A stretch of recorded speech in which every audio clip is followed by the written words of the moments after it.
This is Abhishek from Global Visa Hub. Again, I'm here with my new video and today we'll discuss about UK Study Visa.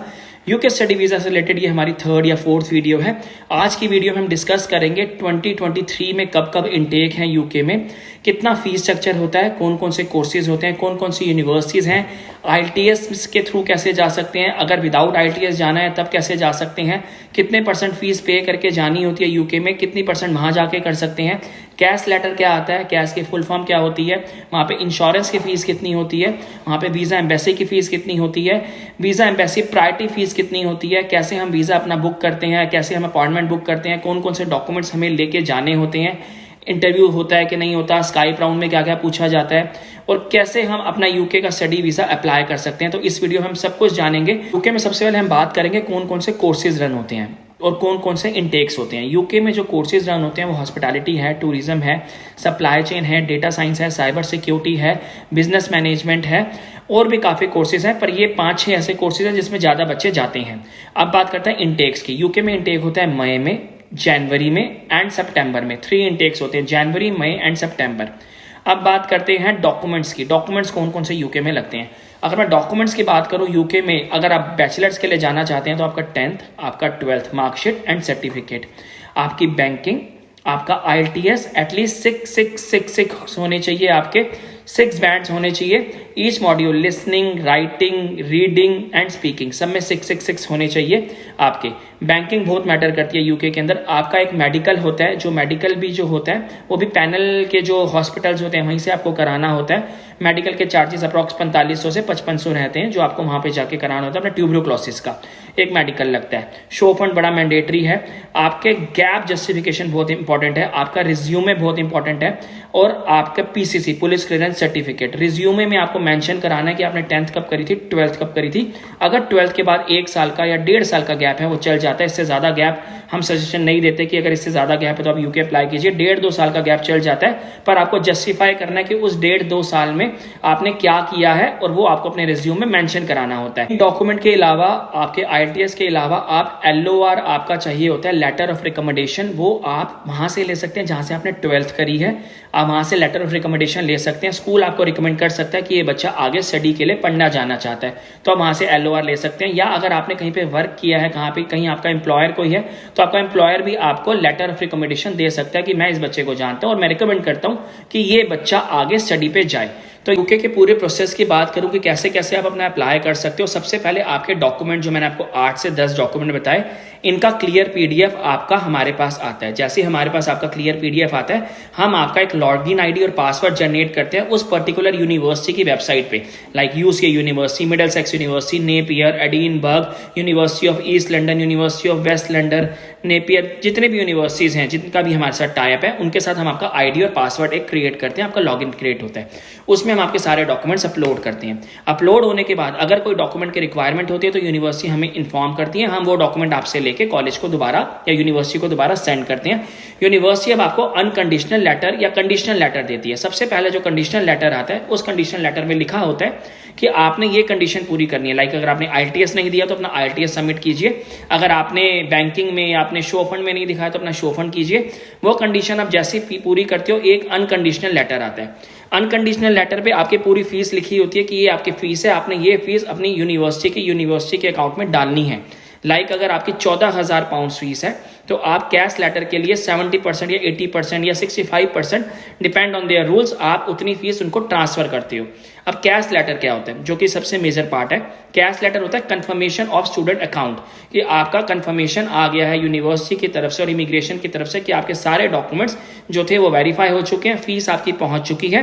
अब cash letter आने के बाद अब ज़्यादा time नहीं बचता। Cash letter एक मेन डॉक्यूमेंट है जो वीज़ा की फाइल में लगाना होता है, कंफर्मेशन लेटर। कैश लेटर जैसे ही आता है, आपकी पूरी फाइल तैयार है, कैश लेटर लगा, आपकी अपडेटेड दोबारा से करंट डेट की बैंकिंग लगी, 32 years ओल्ड, आपकी फाइल तैयार होगी। अब लेनी है वीज़ा की अपॉइंटमेंट।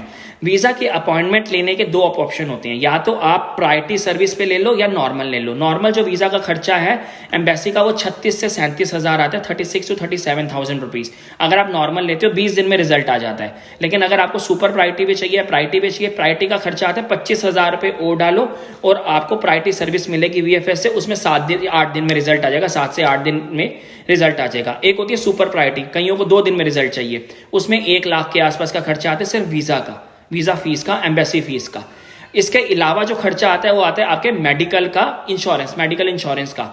वो डिपेंड करता है कितना ड्यूरेशन है। 1 साल का ड्यूरेशन होगा तो 75,000 रुपये आपको 75,000 का इंश्योरेंस लेना होता है, IHS इंश्योरेंस। उन सब के लिंक मैं आपको डाल दूंगा, एम्बेसी का लिंक डाल दूंगा, VFS में कैसे डेट लेनी है, बुकिंग कहाँ से करनी है, इंश्योरेंस कहाँ से लेनी है, सारे लिंक्स मैं वीडियो में डाल दूंगा, नीचे डिस्क्रिप्शन में आप ले सकते हो। जैसे इंश्योरेंस आपका 1.25 साल का कोर्स है या 1.5 साल का कोर्स है, उस हिसाब से इंश्योरेंस लेनी है। जितना ड्यूरेशन आपके कैश लेटर पे लिखा है, कैश लेटर पे लिखा है कि जनवरी से मई तक का आपका कोर्स है कोई मास्टर का, तो आपने उस हिसाब से इंश्योरेंस बाय करनी है, जो कि 75 से 1 लाख के आसपास की इंश्योरेंस आपकी आएगी। डॉक्यूमेंट्स तैयार हो गए, आपके पास कैश लेटर उसमें आ गया, अपडेटेड बैंकिंग आ गई, अब अपॉइंटमेंट के डॉक्यूमेंट्स भी आ गए, आपकी IHS की डॉक्यूमेंट भी आ गए कि इंश्योरेंस भी हो गया, पूरी फाइल रेडी है। अब आपकी अपॉइंटमेंट आई VFS से किसी भी डेट की, चाहे वो अहमदाबाद से ली, चाहे वो दिल्ली से ली, चाहे वो मुंबई से ली, किसी भी VFS सेंटर से ली। अब आपने पूरी फाइल सबमिट करने जानी है, अपने बायोमेट्रिक्स देने जाना है। बायोमेट्रिक्स क्या होता है? बायोमेट्रिक्स में वो आपको फिंगर का, आईज का, सारे आपके बायोमेट्रिक्स लेंगे और आपका डेटा अपने पास सेफ रखेंगे और आपकी फाइल सबमिट करेंगे। प्रायोरिटी वीजा लिया तो 7 दिन में रिजल्ट आ गया, नॉर्मल वीजा लिया 36,000 में तो 20 से 25 दिन में आ गया, सुपर प्रायोरिटी लिया तो 2 दिन में आ गया। ये सारा प्रोसेस होता है। आपने फाइल दे आए, आपके पास एक स्लिप आ जाएगी VFS से, आप अपना वीजा ट्रैक कर सकते हो जी। इस वेबसाइट पे जाके आप अपना वीजा ट्रैक कर लो, आपके पास मैसेज भी आ जाएगा, मेल भी आ जाएगा, उसकी सर्विसेज आपने ऑलरेडी ली हुई हैं। अगर वीजा 7 दिन के अंदर वीजा का जैसे रिजल्ट आया, आप VFS गए, आपने अपनी स्लिप दी, आप अपना पासपोर्ट ले आए। अगर वीजा आ जाता है तो वीजा आने के बाद आपने टिकट करानी है, अपने कॉलेज को इन्फॉर्म करना है। अगर पेंडिंग फीस है तो पेंडिंग फीस पे करनी है, नहीं है तो आप सीधा अपना फ्लाई करके, अपनी डोमेट्री बुक करके, अकोमोडेशन बुक करके वहां पे सीधा जा सकते हो। ये सारा प्रोसेस होता है UK स्टडी वीजा का। अब बात करते हैं अर्निंग की। सबसे ज्यादा क्वेश्चन है कमाएंगे कितना कितना, वहां पे अर्निंग्स होती है, कितने साल का वर्क परमिट मिलता है स्टडी के बाद। 2 साल का वर्क परमिट देती है UK स्टडी के बाद, चाहे बैचलर्स पे चले जाओ चाहे मास्टर्स पे चले जाओ। 2 के अंदर अभी अप्रॉक्स मान के चलो 700 से 900 पाउंड्स पर मंथ की अर्निंग है बच्चे की, जिसमें 300 से 400 बच्चे का खर्चा भी है, रहने का, खाने का, पीने का, ट्रांसपोर्ट का। तो ये खर्चे भी हैं, तो 300-400 खर्चा है, 400 बच्चे के पास सेविंग होती है वाइल देयर स्टडी। अब स्टडी जो मैंने बताया PSW जो मिल रहा है, पोस्ट स्टडी वर्क परमिट, वो 2 साल का मिल रहा है स्टडी के बाद, चाहे बैचलर्स ले लो चाहे मास्टर्स ले लो। ये सारा प्रोसेस था UK स्टडी वीजा का। आई थिंक मैंने 80 to 90% सारे डाउट्स क्लियर कर दिए होंगे। स्टिल अगर आपको लगता है कि कोई डाउट मुझसे छूट गया हो, कोई क्वेश्चन ऐसा है जो मैं नहीं क्लियर कर पाया हूं, तो आप मुझे नीचे के नंबर पे बात कर सकते हैं। किसी बच्चे ने अप्लाई करना है तो हमारे थ्रू अप्लाई कर सकते हो। हमारे पास 18 यूनिवर्सिटी हैं, डायरेक्ट टाइप है UK का। उनकी लिस्ट मैं आपके साथ व्हाट्सएप पे शेयर कर दूंगा या ईमेल में शेयर कर दूंगा, या हमारे कंपनी ब्राउचर में मैं आपको शेयर कर दूंगा। आप सारी यूनिवर्सिटीज देख सकते हो, जो भी आपके रिक्वायरमेंट्स है, जो भी आपका कोर्स है कि मुझे इस कोर्स में जाना है, मुझे इस कोर्स में जाना है, कोर्सेज के लिस्ट मैं दे दूंगा। टोटल प्रोसेसिंग टाइम 90 दिन का लगता है। UK किसी भी बच्चे ने जाना है, अगर आपने अभी तक मेरी पूरी वीडियो देखी होगी तो आप इस पॉइंट पे आ गए होगे, तो मैं मेन पॉइंट आपके साथ क्लियर करता हूं कि UK किसी भी बच्चे ने जाना है, अगर आपके पास 25 लाख रुपए का अरेंजमेंट है, जिसमें से लगना खाली 10 लाख या 12 लाख है, लेकिन 10 लाख शो फंड भी दिखाना है 15 लाख, तभी आप अप्लाई कीजिए, अदरवाइज रिजेक्शन हो सकती है। Thank you very much. This is Abhishek from global visa hub.